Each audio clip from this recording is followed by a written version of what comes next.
Howdy. Howdy, everybody. How there. How there, my Facebook Live and friends. This is the Spaniard, and we're getting ready to do something new, something I've never done before, something for which I'm very nervous, but we're gonna see how she goes. We're gonna see how the wind blows on this one. And I can already feel the excitement building. I can already feel the good angst building. I can feel myself getting into the zone. The zone of producción. The production zone.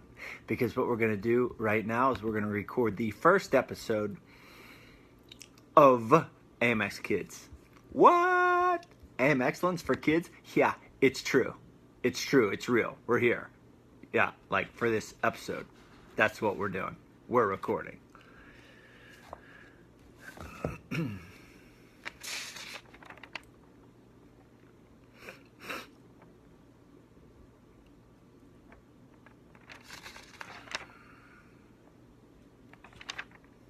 Oh, sorry. I forgot. I was recording.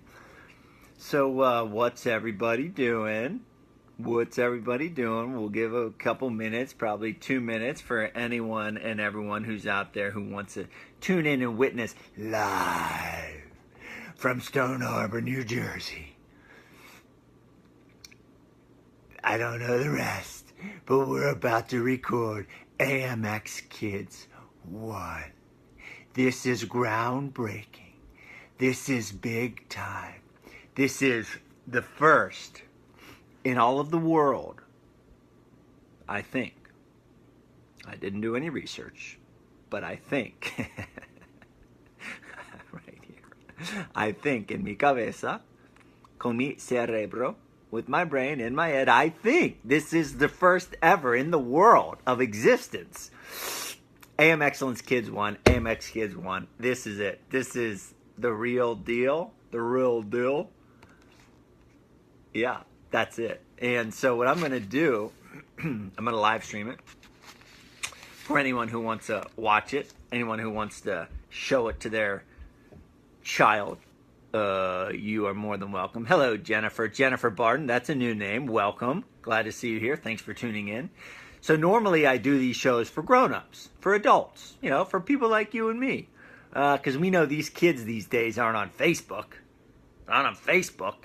Though if they were ever to be on Facebook, it would be at 12:30 in the afternoon on a Tuesday during the summer.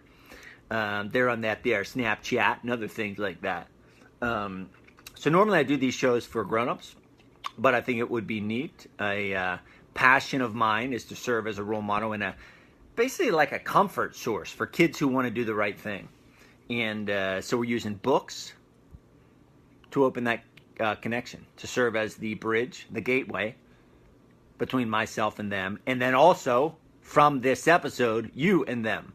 So it's like a nice little, I don't know, thing that we're creating here by way of books and teaching. Who wants to learn during the summer? No one, until AMXkids came along, and then it's like, oh my gosh, this is so much fun. So this will also be fun too, because I do a lot of speaking at schools, mostly high schools, but some middle schools as well, and occasional elementary school. And so my tone will be a little bit different. Obviously, my references will be different because I'm talking, right? Yeah. So understand, I'm talking to middle school kids right now. Not right now. I'm talking to you right now, unless you're a middle school kid. But I'm talking, the point of this show, the show is created for middle school age kids. So keep that in mind. When you're like, no, I don't know what you mean, Spaniard. That's because I'm talking to the middle school age kids that hopefully will be watching or listening, because I'm going to upload this to my podcast, will be listening to this. So hopefully you will find it valuable and useful enough to pass it on to them. That's my hope. And then, next time you're in the car, you're like, oh, what can we live? We're on a trip. What can we listen to? Oh, let's listen to AMXkids. So I am nervous in my belly. I'm nervous right now because I've never done this. I've never recorded a podcast that is directed toward middle school kids. And so I'm nervous for this, but we're just going to do it. We're just going to do it. John Steele, your son, right? This is the stuff we were talking about a long time ago. So hopefully you share this with him as well. But anyhow, so the audio from what I'm about, when I say hello and welcome to AMXkids number 1, that audio will be uploaded to my podcast. Please, if you find this valuable, go to iTunes, get out your cell phone, look for the podcast app, and click that podcast app, search Spaniard, subscribe, and then these episodes will be released every Tuesday, and then AMX is every day, etc. You'll get all the shows I create. So, I'm nervous, people. I am very nervous.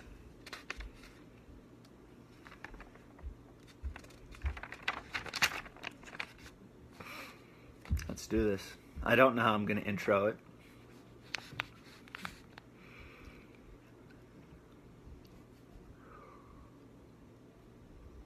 Okay.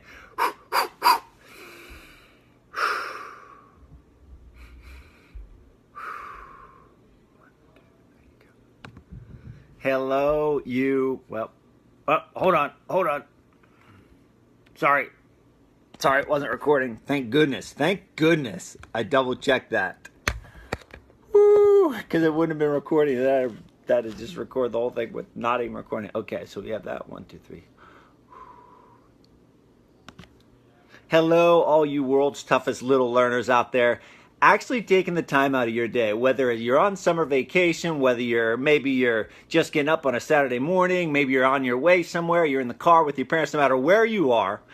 I am the Spaniard. I am your teacher. And this is AMXkids. AMX stands for AM Excellence. AMXkids stands for AM Excellence for kids. So the premise of this show, what you're going to be exposed to today, and at least for the next several weeks till we see if this little experiment works, I love reading, right? I'm the Spaniard. I'm a former UFC fighter, a former Spanish teacher, lover of reading. I train like a madman, and I value this thing that we call lifelong learning. I value committing yourself to reading books and asking questions and learning all that you can. Because by way of these books, we're going to learn. I'm here to teach life, right? I'm here to teach life, not just to you, but to my kids. I have kids too, and I want them to grow up, and I want them to do the right things, and I want them to work hard, and I want them to believe in doing the right thing, and I want them to help other people. So this show, AMXkids, is kind of a guide, by way of books. I'm going to be reading books. How many of you out there right now are thinking, I love reading books?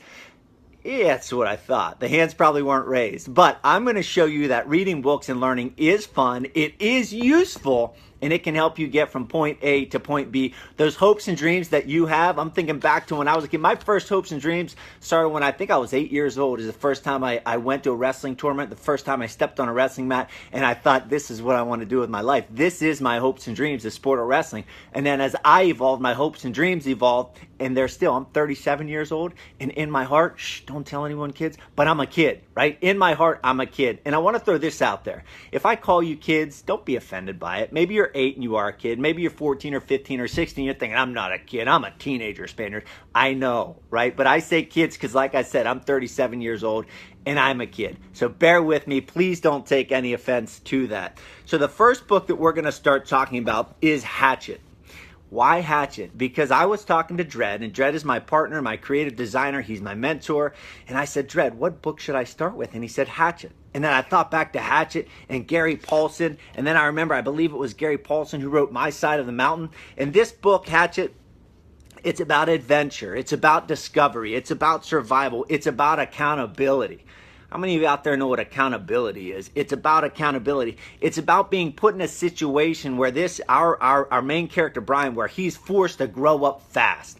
I'm thinking back to middle school, and it was probably middle school when I first, and probably you out there, get exposed to all these different influences. Some are good, some are bad, and you start to think like, wow, what's going on here? This isn't what I'm used to. I never heard that word, or I never saw those things, or I was never exposed to that type of thing before, and it's a very confusing time. This book, as well as all the other books we're going to be talking about, is kind of, hopefully, you can use that as a guide to sift your way through it. So I'm going to dive into the content with Hatchet by Gary Paulsen. Again, this is AMXkids 1, Hatchet 1. I'll be releasing a new episode at least this episode. In the next 3 weeks, we're going to spend 4 episodes talking about Hatchet.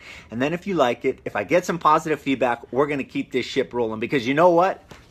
I absolutely love reading. And for me to be able to dive back into these middle school books, that I'm going to be honest, I probably didn't realize how important they were when I was a kid, when I was in middle school, when I was reading these books for the first time. But as a 37-year-old reading the book Hatchet, I'm thinking, this is incredible. It's really, like I said, it's adventure, it's discovery, it's survival, it's accountability. It serves some really valuable life lessons and really valuable principles. So what this is, the format of this show, I'm going to tell you a little bit about the book, bits and pieces of the book, enough of the plot for you to understand what's going on. Ideally, what I would love for you to do is hit pause right now, go out and read the book, and then come back and hit play. Or listen to these next few weeks and then go buy the book and then read the book. And furthermore, I would love that you would reach out to me at Charlie Spaniard on social media. Not on Snapchat very much, but every other social media I'm on often, and say, hey, Spaniard, what do you think about this? Hey, Spaniard, I'm reading Hatchet, and I think this. I would love to facilitate and partake in that dialogue. So if you are one of these world's toughest little learners who's out there buying into what I'm throwing out there, please reach out, contact me at Charlie Spaniard on social media. So Brian, our main character, is 13 years old, and he's dealing with family trouble. His parents are getting divorced. He's flying north to Canada to be with his dad, and he's overwhelmed by these life circumstances, these life situations. He never flew in such a small plane before. It's jerky. It's going all over the place. It's a very rattling experience. You know, I can think back to when I was flying. I was in the UFC, so I fought professionally, and I traveled around the world. And at one point, we did a tour for the troops, and I went all over the Middle East. And we were flying in all kinds of different planes at all hours of the day in all kinds of countries that I had never been to before. And it's an extremely scary experience. So not only is Brian dealing with this new experience, he's dealing with the life changes that are about to come his way. And there was a part early in this book, and this was the first real learning principle that I want to throw out there for you, and I want you to really contemplate. And if you've got to hit pause, or if you're listening with your mom or your dad or your teacher or your coach, hit pause, talk to them about this. So there was a point early on in the book where Brian's looking around at all these different controls, and he's talking about how complex flying is and how difficult it must be. And the pilot looks to him and he says this, quote, "Flying is easy, just takes learning, like everything else." Flying is easy, just takes learning like everything else. That right there is lesson number 1, learning. It just takes learning like everything else. So all of these hopes and dreams that you have, all of these places that you aspire to go and things you aspire to accomplish in your lives, understand this. It's not for someone else. It's not reserved for someone in a far-off place or someone who comes from a certain place. It's reserved for you. And I want you to commit to your mind right now. Maybe write it down on a piece of paper. Maybe say it out loud 5 times. Learning gets you what you want. Learning gets you what you want. Learning gets you what you want. Say it over and over. Write it down. Believe it. Understand that the distance between where you are now and where you want to go is learning. Period. It's learning.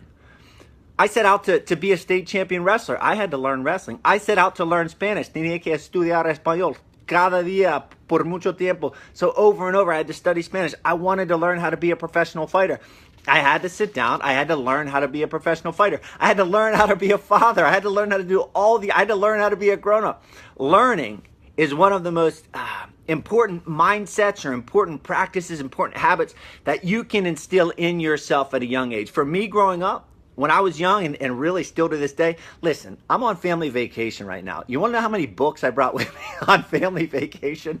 1, 2, 3, 4, 5, 6 books I brought with me on family vacation. What kind of person brings 6 books with them on family vacation to the beach? I'll tell you who does it. The world's toughest little learners. That's what they do. They take advantage of this time, summertime, to learn, because learning is going to take us where we want to go. So moving on. So during this flight, and all of this you can get with a basic Google search of the book, but I really want you to dive into this book. I really want you to take the time to read it, process it, use this as a listening guide to get the most out of this book. So the pilot is having health troubles, and the plane ends up crashing, right? And it crashes in the forests of Canada, and Brian is in the middle of nowhere. And it's chaos. He talks about this scene where there's just loud noises and gauges going off and all this, changing of directions and trees flying here and there and everywhere. So it's extremely chaotic. And I want to throw another lesson out there. These times, these chaos, they're going to come at you from every angle. You know, I was a professional fighter. So for me, you know, if you think of a professional fight, if you watch the UFC on TV, or if you watch boxing, or even a football game, or any high-level competitive situation, it is chaotic. And you know what one of the keys, one of the most important keys in all that is? It's staying calm. Staying calm under pressure. Staying calm in those chaotic situations. So no matter what you're dealing with, no matter what kind of chaotic situation you're dealing with, breathe, right? Breathe. And you might only have a split second to breathe. In the military, I do a lot of studying of the military. I study a lot of Navy SEALs. I got to be friends with a Top Gun pilot. And they have different strategies to remind themselves of that. And I'm going to give you a word. And I didn't learn this word, I think, until I was 35, probably. And most of you, I would guess, are probably 9 to 14 years old. This word mindfulness, this idea of presence. So whenever you're going through one of these chaotic situations, and maybe it's a pop quiz, right? I mean, I remember getting pop quizzes thrown on me, and it was like my heart sank. Or maybe it's learning to drive, right? You're learning to drive, and it's chaos. You've never been exposed to this world before. Breathe. Focus on mindfulness and presence. What is mindfulness? It's just kind of a foo-foo word, to be honest. I always thought of mindfulness. What in the world is that? Mindfulness simply means being present. Mindfulness simply means breathing. Mindfulness simply means observing what's going on around you. That's mindfulness, staying present. You know, my brother and I both, my brother's 3 years older than me, and we both have young kids, roughly the same age. And I always hear him say to his daughter, "What's the problem?" You know, she would maybe, you know, a 4-year-old, if you have a 4-year-old brother or a little cousin, and, you know, they tend to get a little emotional at times. And he would say to his daughter, "Honey, what's the problem? Breathe. What's the problem?" And she'd identify the problem, and he'd say, "How do you solve the problem?" That's staying mindful. That's staying present. That's staying non-emotional in these chaotic situations. Breathe, think, stay present, be mindful. Now you all know what mindful means, and you can use that in school when we come back in the fall, and you can sound really fancy like you did some studying during the summer. So here's another lesson that I want to throw out there. I mentioned in the introduction this idea of accountability. Accountability is a big, important word that if you haven't yet learned, you need to learn. You need to write it down. You need to look up its definition. And I'll throw this out there as well. I look up a lot of definitions of very plain words that you hear all the time: honor, respect, courage, perseverance, persistence. I use my phone, I use Siri, and I say, you know, Siri, look up the definition of persistence. Or I'll get out my phone and I'll type it in real quick. So I want you to kind of get in the habit of that. Start looking things up. Start understanding thoroughly what things mean. Accountability is one of those words, right? So if I'm giving you assignments for this first episode, it's to look up the word accountability. I'm going to tell you here in a minute or two what it means, but start to process that word accountability, and this is going to help provide its definition to you. So at one point in the book, as the plane is going down, and Brian's reality is such that this is not good. Nothing that is happening right now is good. This is bad. I'm all alone. There's a quote in the book that says this: "He had to fly it somehow. He had to help himself." He had to fly it somehow. He had to help himself. Like I said before, these chaotic situations, these things that are going to come your way in life, you've got to take ownership. Ownership is accountability. Ownership is accountability. The definition of accountability, it's a synonym. Synonym, you know that word, right? A synonym is a word that is similar in meaning to responsibility. So Brian had to be accountable in this instance. There was no one that was going to help him. He had to look at the situation, and he had, quote, he had to help himself. In all of the troubles and all, look, I'm a professional fighter. I was a high-level athlete my entire life. I lost a lot. And you're going to lose a lot. And the more you try, the more you're going to lose. Because the more you try, the better you get, the higher level of competition you're going to compete against. So as I got further and further along in professional fighting, guess what? I was fighting better and better and better and better fighters, which meant my odds of losing are increased. That's what happens when you play with the best, or you fight the best, or you're in any sort of competition. If you play a musical instrument, guess what? You get first chair, and then you get to like the county competition, and then you get to the regional, then the state, then the national level. You're competing against the best of the best. My brother has a friend whose daughter is really advanced in, I believe it's called Scottish Highland dancing. And she goes to all these different national competitions. When you get better and better at something, the odds of losing increase because the competition's better. And it really like kind of filters out that you're competing against the best of the best. But that idea that he had to fly it somehow, he had to help himself, really ties into this idea of accountability. Meaning you've got to take ownership of the things you want, the hopes and the dreams that you have, the aspirations that you have. You want to be a UFC fighter. You want to be a state champion athlete. You want to be a valedictorian. You want to go to college. You want to get a scholarship. All of these things in your life, you've got to take ownership of. You've got to be accountable to those things. Because in the wild, right, in this book, this is what I love about this book. In this book, we're in the wild. You know, the book is called Hatchet. It's about going down in a single engine plane in the wilderness. Most of us aren't in that dire of a situation, that extreme of a situation. But in the real world, the real world doesn't care. Bad things happen to good people. Good things happen to good people. Good things happen to bad people. Bad things happen to bad people. The world is such that it doesn't matter, but it's up to you and it's up to me to take ownership and be accountable for the things that we want in our lives versus feeling entitled, versus feeling that someone or something owes us something. You've got to earn it, my friends. Put in the work and earn it. So moving on. There was a quote in the book. So the plane had crashed. The plane had crashed. He's down in the wilderness. There's this realization he comes to. The pilot is no longer with him.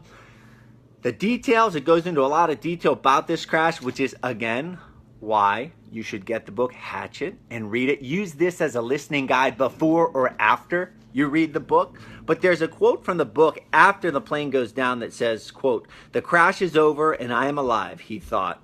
This represents a pivotal moment in the book, right? So he comes to the realization the crash is over and I'm alive. So this represents a pivotal moment. It's an opportunity to take action, to move forward.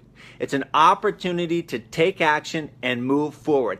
Anytime, I think I'm a professional fighter. I'm probably not a professional fighter anymore, but I was a professional fighter. So I think in terms of professional fights. I think in terms of competition. And look, I've gotten knocked out cold on live television. I've lost multiple fights, gotten choked out on live television. I've been embarrassed on live television in front of a million or more, or around a million people. It's not fun. I've gotten on stage and spoken at schools where the audience didn't really care what I had to say, and I started sweating and I got nervous, and it was just an uncomfortable situation. These are pivotal moments. When you engage, when you go into these pivotal moments, they are opportunities. I'm going to talk a little bit about more about opportunity here in a couple minutes, but they are opportunities. Understand, you will not always win. Everything will not always go your way.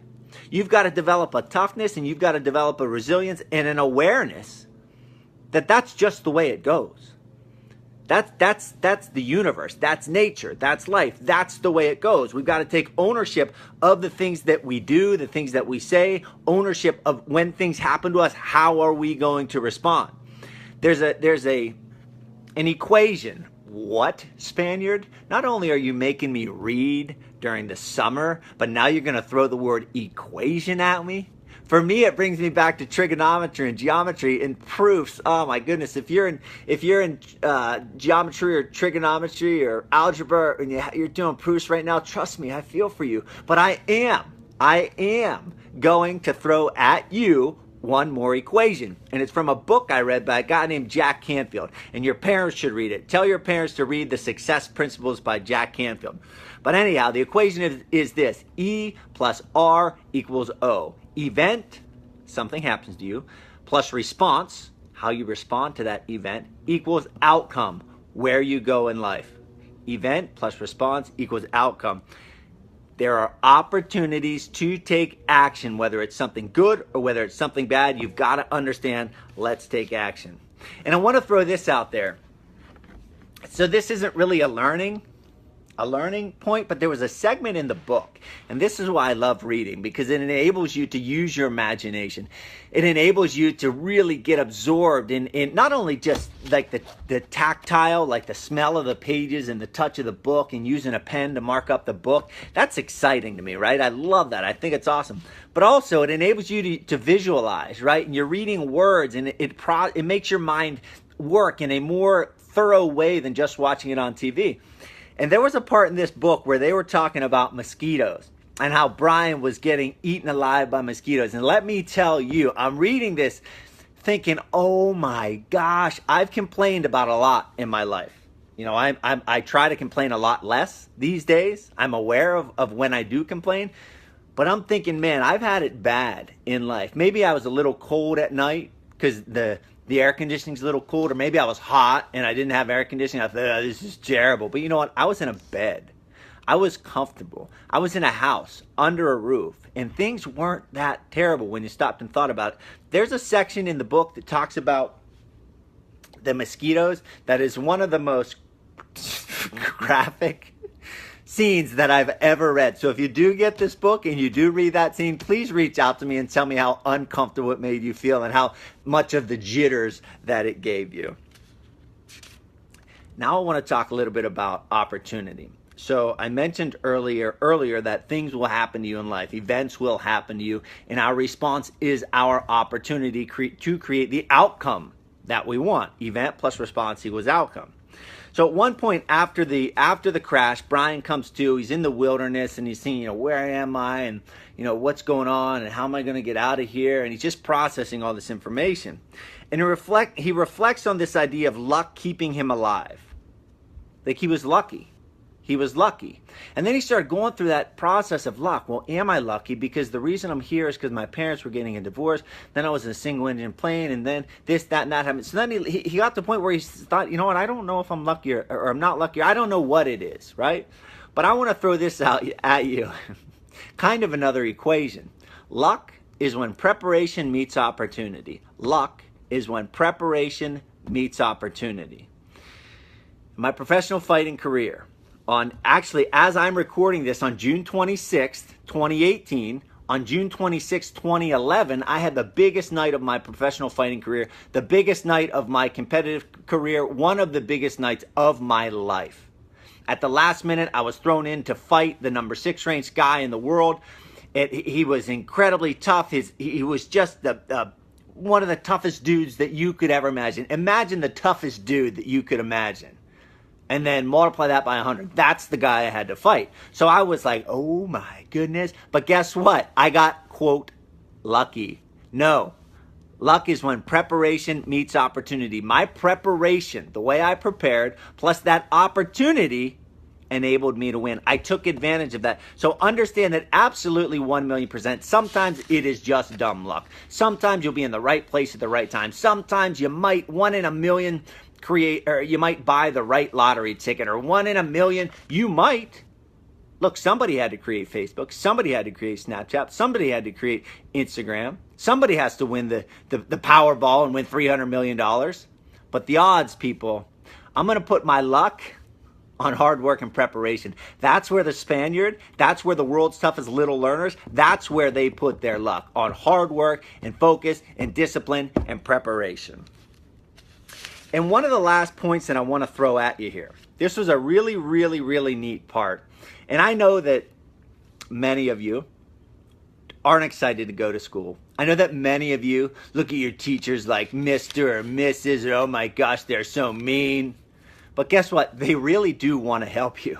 I, the Spaniard, your teacher here today, I really do want to help you. And in the book, Brian is reflecting on all the things that he has around him. He's reflecting on the different things he has in his possession to help him through this situation. And he reflects on something that his English teacher had said to him a while before. And, essentially Brian's in the wilderness alone, getting eaten up by mosquitoes. There's animals, big, bad animals out in the wilderness. He thinks he has nothing. He says, I have nothing. But then he started thinking about what his former English teacher used to say to him. His teacher used to say to him, stay positive and stay on top of things. Stay positive and stay on top of things. So he started thinking to himself, just thinking to himself, what do I have? So he got everything out, and he was trying to be positive about the things that he had. And he had random stuff like coins and clippers and just stuff that really didn't serve a purpose. But then, my friends, he realized the most important thing that he had, and that was himself. He had himself. He had himself. Let's go back to accountability. Let's go back to ownership. Brian had himself. And his teacher had said to him way back, quote, "You are your most valuable asset. Don't forget that. You are the best thing you have. You are your most valuable asset. Don't forget that. You are the best thing you have." Look, I've told you several times, I have big hopes and I have big dreams. And I'm so fortunate to have a family who supports me, and mentors and teammates and partners and a wife and that support me. But understand that you are your most valuable asset. At night, when I'm thinking about how I can make my hopes and my dreams come true, other people are probably thinking how they can make their hopes and dreams come true. So that, my friends, is simply to tell you, to reinforce this idea. It's on you to make your hopes and your dreams come true. Yes, yes, yes. Look for mentors and embrace the relationships, hopefully, that you have with your family or your school or your team or myself in this show, or the people on social media who can be positive role models. But understand that you are your most valuable asset, and it is up to you to make your hopes and dreams come true. Now, a reminder that Brian's story here is of real life and death. Most of us are in a situation where we're fortunate that if you're listening to the show, you're seeing the show, you're probably not in that situation. But let's take this mindset into our lives. Let's take this idea of survival and accountability and responsibility and us being our most valuable asset, and accountability versus entitlement, putting in the work, getting lucky by way of preparation, meeting opportunity. Those are the things that I want you to digest from the first episode of AMX Kids. I sincerely hope you enjoy it. I sincerely hope you appreciate it. And talk. If you have friends who listen to the show, talk to them about the things you learn. Talk to your parents, talk to your teachers, talk to your sports coaches. Tell your coach, hey, listen to this, and then I want to talk about it. Because this idea of discussion, of conversation, of learning, of reading, that, I think, is the most important thing I want you to take from this. Read, learn, ask questions. Remember that learning will get you what you want. If you're like me and you have hopes and dreams, I'm telling you, buying into this idea of learning and reading and asking questions can cut the gap from where you are to where you want to be. And remember, my friends, be bold and take pride in the fact that you're listening to this. Take pride that it's the summertime, that you're going out of your way to learn outside of the classroom, because that will make the difference. That is one, look, I study success. I read hundreds of books. I study the most successful people in the world, and learning, an open mindset to learn, is one of the most, that and exercise are probably the two most important assets, traits, characteristics, habits that you can instill. Take pride in being one of the world's toughest little learners. Don't just say it. Don't just think it. Be it. You are becoming one of the world's toughest little learners. Be bold, my friends. I'll see you next week.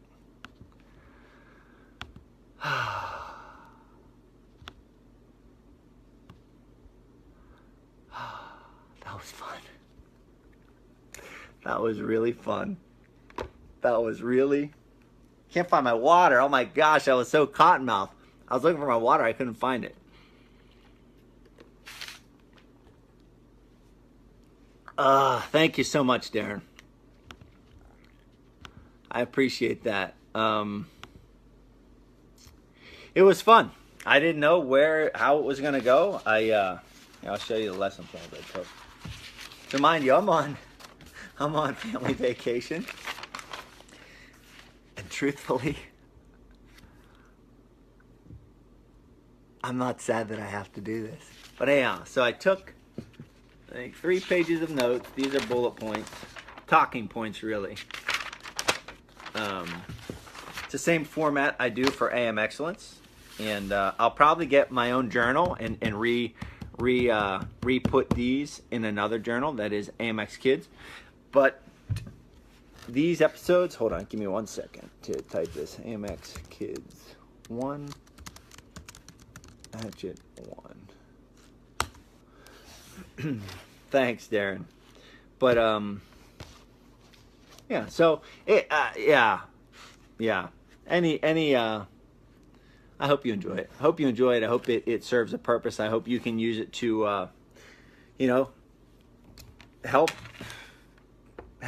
Period. And I hope these kids can find some comfort in staying the right path, doing the right thing. I love it. So thank you all for watching. Thanks for any ounce of support, whether you share this video, whether you leave a comment, whether you subscribe on iTunes, whether you have your kids watch it. Let's do this.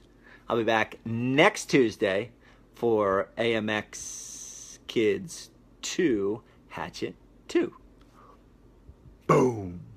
See ya. Reminder, tomorrow morning at 6:30 a.m. here, facebook.com/Charlie Spaniard for AM Excellence 513, I think it is. Alrighty. See ya.